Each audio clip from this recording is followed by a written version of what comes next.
Hi guys, I'm Rasmus. I'm here with Andre and Jake, and today we are making the Tom Hardy hairstyle. He's known from movies like Venom and the series Peaky Blinders. Jake, how do you like the idea of Tom Hardy hairstyle? Well, it's perfect.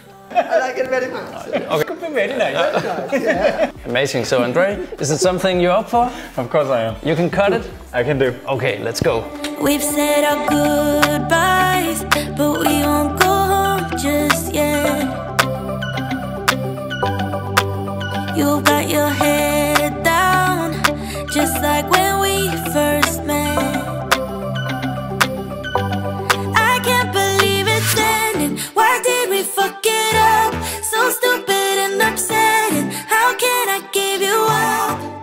We've said our goodbyes, but we won't go home just yet. Let's stay here in this moment, pretend that we're not broken, and kiss me like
Alright guys, this was the Tom Hardy hairstyle. So Drake. Drake. Drake. It's Drake Hardy. Jake, how do you like the hairstyle? It looks very good. You did a very good job. Good job, Andre. And we used some products, the Vilain SIDEKICK and the Vilain Gold Digger limited editions. And to create the wet look finish, we use some SIDEKICK, just spread into the palms, and then just run it throughout the hairstyle. So we get this rough texture with the wet kind of look, and also create a little bit of extra hold, of course, because of the SIDEKICK. If you like to check them out, you can go to Slikhaar shop. Link is in the description. And see you guys next time.